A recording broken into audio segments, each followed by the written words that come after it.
Эхний мэдээллийг хүргэе. Сүлжилттэй тэмцэх тухай нэгдсэн үндэсний байгууллагын конвенцийн талуудын 17 дугаар баг хурал 5 дахь өдрөө үргэлжилж байна. Зарим дээд түвшний уулзалтууд ирэх даваа гараг буюу 24-нөөс эхэлнэ. За өөрөөр хэлбэл шийдвэрүүд энэ үеэс гарч эхлэх юм. COP17 хурлаас хүлээлт үр дүнгийн талаарх мэдээллийг сэтгүүлч Эрдэнэ Цэцэг дэлгэрүүлэх хүргэнэ.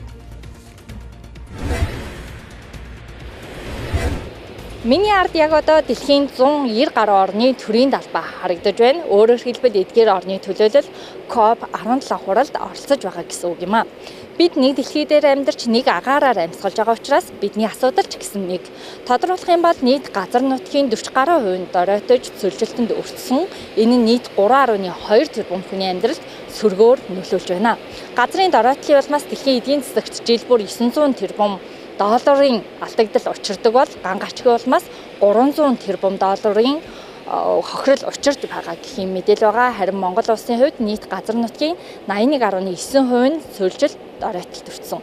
Өөрөөр хэлбэл 10 км газар дутмын 8 км нь үржил шимгүй, ашиглах боломжгүй цөлжилтөнд өртсөн гэсэн үг юм аа.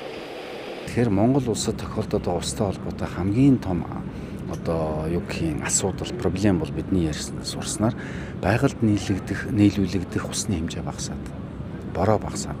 За зүгээр бороо багасч чинь хаан тэгээ багасцсан алга болцсон гэж хүмүүс асуух гад байдаг. Нийт усны хэмжээ нь буюу орж байгаа хурд үндэсний хэмжээ хэвээрээ мөртлөө.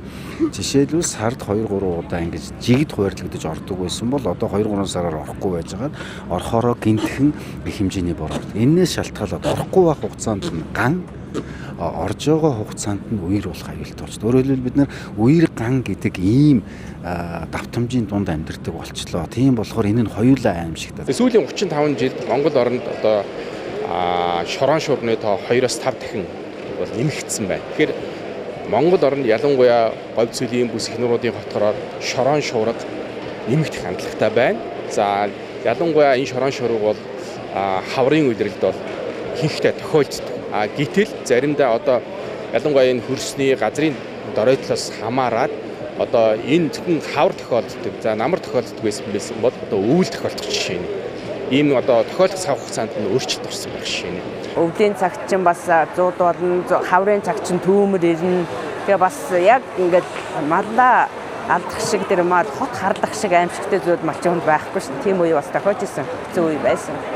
COP17 хурлаар өдөрт 30 гаруй үйл ажиллагаа хурал хэлэлцүүлэг зохион байгуулагдаж байна. Нийт 12 хоногийн хугацаанд 700 гаруй үйл ажиллагаа хурал хэлэлцүүлэг зохион байгуулагдах юм.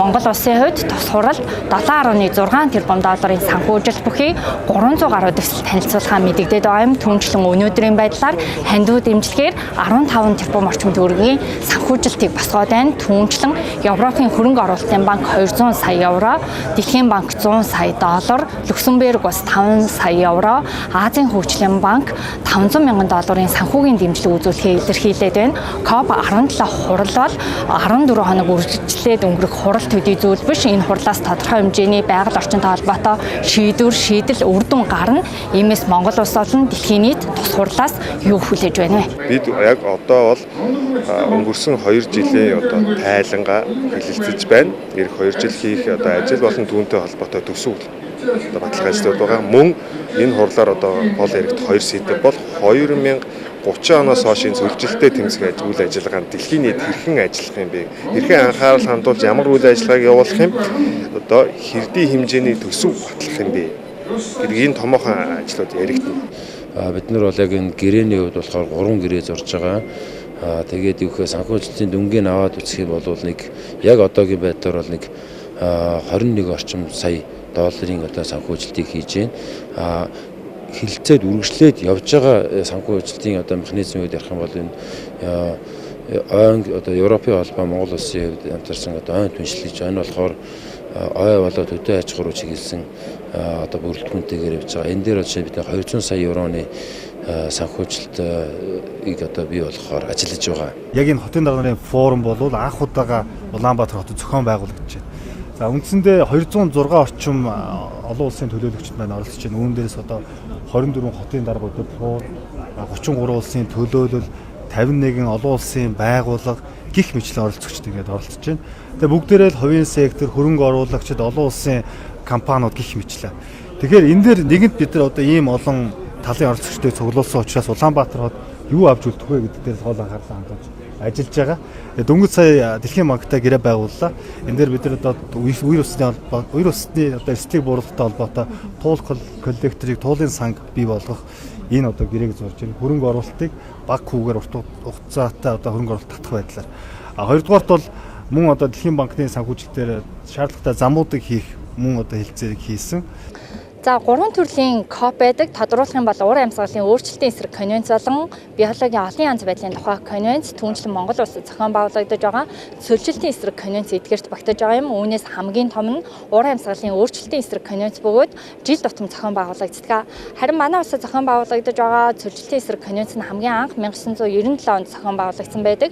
Тухайн үед тус хурлаар альва шийдвэр гаргахтаа судалгаанд суурилж шийдвэр гаргах 2 байгууллагыг байгуулснараа онцлогтой. Тэгвэл үүнээс хойш 10 жилийн дараа буюу 2007 онд КОП 8 хурлаар стратегийн 10 жилийн төлөвлөгөөг баталсан байдаг. Харин КОП 12 болон 13 хурлаар газрын дороотлыг саармжуулах конвенц болон санг байгуулснараа онцлогтой. Тэгвэл КОП 15 хурлаар модыг тарих, хөрсийг хамгаалах төдий бус цөлжилтийн эсрэг хүний эрхийн асуудлыг хүндэснөөрөө онцлог юм а. Нэгдсэн үндэсний байгууллагын бүх төлөөлөл оролцсон ийм хурлыг анхудаа зохион байгуулж байгаа. Монгол улс түүхэндээ энэ нэгдсэн үндэсний байгууллагын ийм том хурлыг анхудаа зохион байгуулж байна. Тэгэхээр анхудаа гэдэгт бол их учир холбогдол байна гэж тийм ээ. Ер нь бол энэ олон талт хамтын ажиллагааны Монгол улсын олон талт хамтын ажиллагааны нэг том ололт бол энэ чоолго уулзалт. Ямар ч байсан энэ Монгол улсад ямар нэгэн байдлаар маш том боломж олгож байгаа чуулга уулзалт тийм ээ. За магадгүй миний хувийн хүсэл шүү. Ирээдүйд ер нь бид Төв Азийн гэдэг юм уу Азийн Швейцар болох нэг бэлтгэл сургуульт гэж ойлгож болохоор байгаа байхгүй юу? Их байгалаас сэргээ ихтгэл найдвараа Бадрай Урандор зохион байгуулагдаж байгаа КОП 17 хурал дэлхийн 190 гаруй орны 12,000 гаруй төлөөлөгч оролцож байна. Энэ хэрээр дэлхийн нийт Монгол улсыг сонирхож энэ хэрээр хөрөнгө оруулалтыг татах боломж нэмэгдэж байна. КОП 17 хурлын хүрээнд Монгол улс дараагийн КОП болох хүртэл одоо конвенцийг даргалан ажиллана. Түүнчлэн КОП 17 хурлаас гаргах шийдвэр түүнийг хэрэгжүүлэх арга зам нь хурлын үр дүнг тодорхойлох юм. Тэгвэл КОП 17 дэлхийн хуудаснаа хэрхэн үлдэж эндээс ямар шийдвэр гарах нь үлдсэн хоногудад тодорхойлох юм. Анхаарал хандуулсанд баярлалаа.